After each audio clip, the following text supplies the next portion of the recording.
My sorrow I can by no writing express. Nevertheless, I trust your most benign nature will have some respect unto my youth, my ignorance, my frailness, my humble confession of my faults and plain declaration of the same, referring me wholly unto your grace's pity and mercy. To the everyday person, Catherine Howard is not a name they would recognize as an individual. However, most people would recognize her as the fifth addition to the group of the 6 wives of Henry VIII. She was the youngest of Henry VIII's wives, likely being a mere teenager when she married the 49-year-old king. After a short-lived marriage, she was beheaded by the orders of her husband on February 13, 1542. All 6 wives of Henry VIII have been subjected to stereotyping and misogyny over the years, but it can be argued that no wife has seen worse slander than Catherine Howard. There are historians who have called her wanton. There are historians who talk about, she was just a sexual lecher. She's out there trying to get as many people as possible involved with her. She was described as, a natural tart or a good time girl or, an empty-headed, immature girl, those kinds of things. And that was kind of what stuck with her, that she was sort of this promiscuous, deceptive, woman who really kind of had men wrapped around her finger. And an empty-headed wanton. You see, when Catherine was a child, she lived in the household of her step-grandmother. There, she engaged in 2 relationships, one with her music teacher, Henry Mannix, and one with her step-grandmother's secretary, Frances Derham.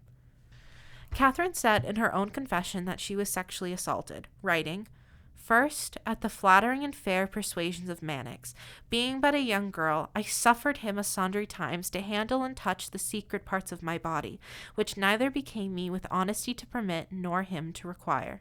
Despite these words, Catherine's relationships with these men have been viewed as premarital dalliances, causing her to be the subject of intense slut-shaming throughout the years. However, there has been a noticeable change over the years. Books with an overwhelmingly positive view of Catherine have been published, and the general consensus in society is now positive.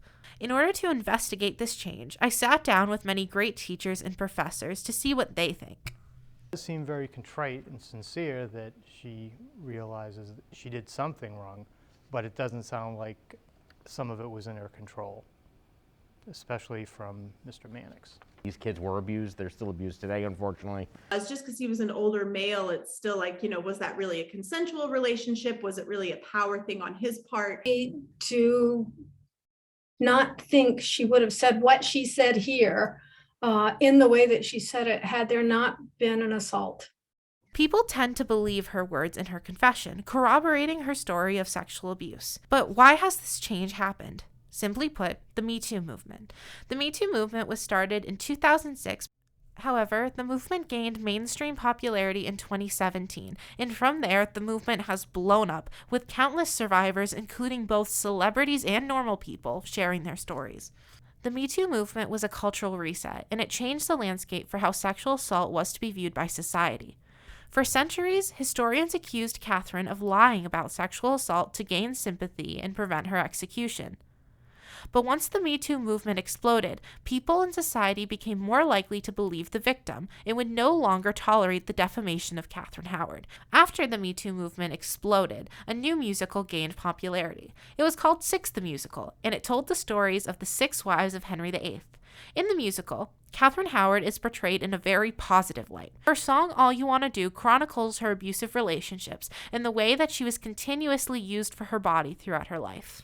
The popularity of Six the Musical and subsequently this portrayal have helped pave the way for an even more sympathetic portrait of Catherine Howard. This musical was many people's first introduction to Catherine Howard, so they were never exposed to a world of intense slut-shaming directed at her. Due to her portrayal in Six the Musical, Catherine became a cultural icon for sexual assault awareness. She is the inspiration for an organization called the K. Howard Project, which encourages survivors to share their stories and which raises money for RAIN, the most prominent sexual assault awareness organization in the United States.